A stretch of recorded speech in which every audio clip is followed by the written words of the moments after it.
The war between Russia and Ukraine continues to rage on. Moscow launched deadly assaults on Kyiv with a barrage of missiles, killing at least 6 people and injuring several others. Ukrainian authorities reported that several shops, offices and a hospital were hit in the Russian bombardment. At 3 o'clock in the morning on November 14, 2025, the city of Kyiv woke up to a nightmare that no one could have imagined.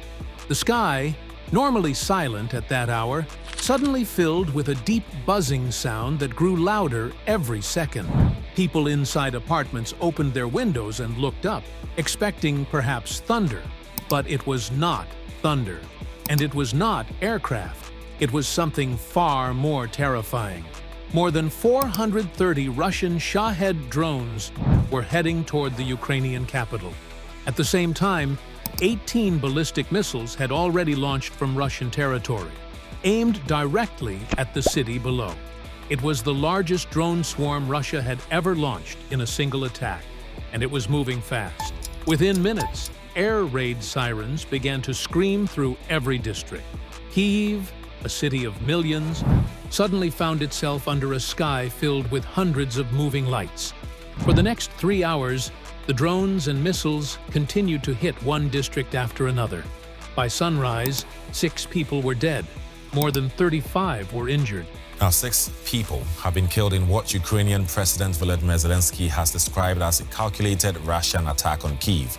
Dozens more were injured when the barrage of drones and missiles overwhelmed Ukraine's air defense systems in the early hours of Friday morning, targeting power and water infrastructure, as well as residential areas. And fires burned across several neighborhoods. This was not just another attack. This was the beginning of something much bigger. Inside Russian command centers, officers watched radar screens with confidence. This attack had been planned for weeks. Their goal was simple: overwhelm Ukraine's air defenses until something broke. To achieve this, they launched drones from many directions, at different heights, and in continuous waves. They believed that Ukraine would eventually run out of interceptor missiles. They believed radar operators would get overloaded. They believed the chaos would create openings for the missiles to hit power plants, bridges, and communication centers. The attack came only days after Ukraine had destroyed a major Russian oil terminal in Novorossiysk. Russia wanted revenge, and they wanted to send a message to the Russian commanders. This massive strike would be a turning point. But Russia did not know that Ukraine had quietly strengthened its air defense network just days earlier. New radar units had been placed around the capital. Air defense crews had been practicing night intercepts. Backup power supplies were ready for missile batteries, and civilian shelters had been opened hours before the drones arrived. Ukraine expected something large. They had been tracking unusual Russian military movements. They knew a revenge attack was coming. What Russia believed would be a surprise strike was actually met by one of the most prepared air defense systems Ukraine had assembled since the war began. The stakes could not have been higher. If Russia succeeded, Kyiv could lose power plants, major roads, and communication stations. Hundreds of thousands could be left without heat during winter. But if Ukraine managed to stop the attack, it would prove that even the biggest swarm of cheap drones could be defeated by discipline and preparation. The night became a test of endurance, a battle between Russia's quantity and Ukraine's coordination.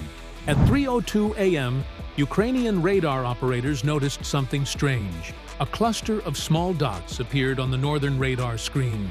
It looked like static at first, but within seconds, the dots multiplied.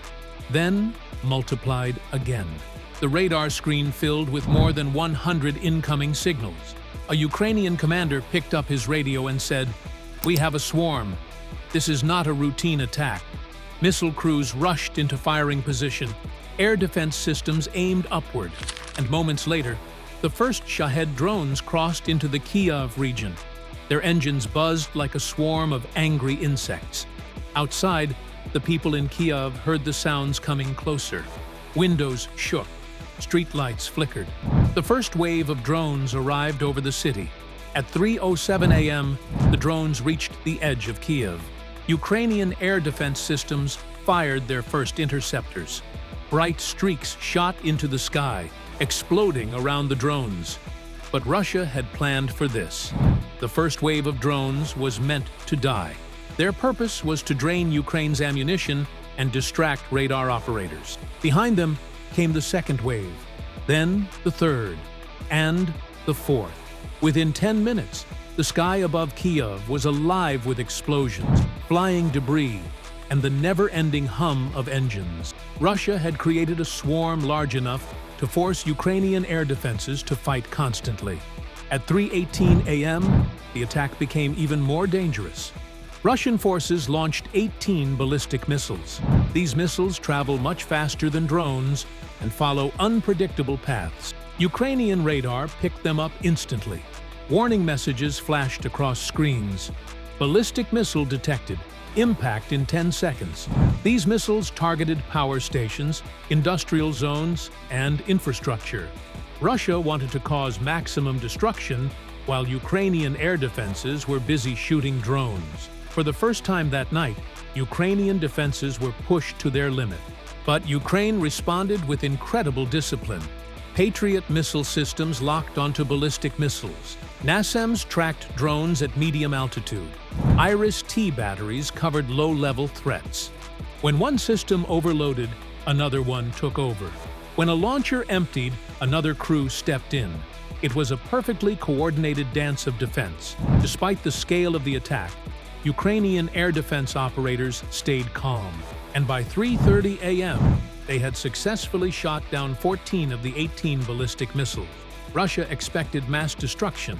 Instead, most of their expensive missiles never reached their targets. From 3:30 to 4:15 a.m., Kyiv turned into a giant battlefield in the sky. Drones flew low between buildings, trying to confuse radar. Others flew higher, hoping to slip past short-range defenses. Mobile anti-aircraft units raced from one block to another. Ukrainian gunners in the street shot at drones passing overhead. Some drones dropped decoys to mislead radar. Others changed direction at the last second. It became a frantic chase, a cat-and-mouse game across every district in the capital. And still, more drones kept coming. By 4:30 a.m., Russia launched its strongest wave. These were upgraded Shahed drones with thicker casings and stronger engines. They flew faster. They were harder to shoot down, and they came in tight formations. Ukraine's air defense crews had already been firing for over an hour. Ammunition was lower. Radar screens were crowded. Fires burned across several neighborhoods. This was Russia's final push, the moment when Kyiv faced the highest danger. But Ukraine refused to break. At 5:10 a.m., air defense commanders changed tactics. Mobile teams with heavy machine guns moved into open areas. Soldiers used anti-drone rifles. Helicopters chased drones from above. And every available interceptor was launched in the final minutes of the attack. Drone after drone began to fall. Some into fields, some into streets, others into buildings. The swarm finally collapsed. By 6:10 a.m., Russia's 3-hour assault was over. The sky slowly went quiet. As the sun rose over the city, the true scale of the attack became clear. Black smoke rose from several districts. Firefighters rushed from one neighborhood to another. Apartment buildings had shattered windows. Cars had been destroyed. Streets were filled with drone parts and missile fragments. In one district, falling drone debris struck a residential building, killing 2 people on the spot. In another area, a missile fragment hit a parking lot, destroying vehicles and injuring several civilians. Emergency crews moved quickly, but the damage was already done. The final count was heartbreaking. 6 people killed and more than 35 injured. Entire blocks lost electricity when power lines were struck. Several fires continued burning for hours. For many people in Kyiv, the night felt endless. This was the human cost of Russia's largest drone swarm attack. When morning arrived, Kyiv looked like a city recovering from an earthquake. Streets were blocked by debris. Fire trucks sprayed burning rooftops. Police marked dangerous zones where unexploded drone parts lay on the ground.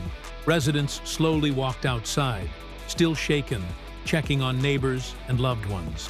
Strategically, the attack revealed Russia's new tactic. using huge numbers of cheap drones to overwhelm defenses instead of relying only on expensive missiles. But Ukraine proved something equally important, that even massive swarms can be stopped with discipline, preparation, and strong coordination. President Zelensky responded hours later, saying, "Ukraine needs long-range strength, and we will use it." Reports soon suggested that Ukraine launched retaliatory strikes targeting Russian drone launch sites. The message was clear. The attack had failed to break Ukraine's resolve. This night changed the war again. It showed the world that modern warfare is no longer about only jets and missiles, but also about drone swarms, radar systems, and rapid adaptation. And it proved that Ukraine, even under the largest attack of its kind, could still protect its capital. So, what do you think about this massive drone and missile assault on Kyiv? Do you believe this is the beginning of even larger attacks? Or is this Russia's maximum capability? Share your thoughts in the comments below. And don't forget to subscribe for more real-time updates and deep military analysis.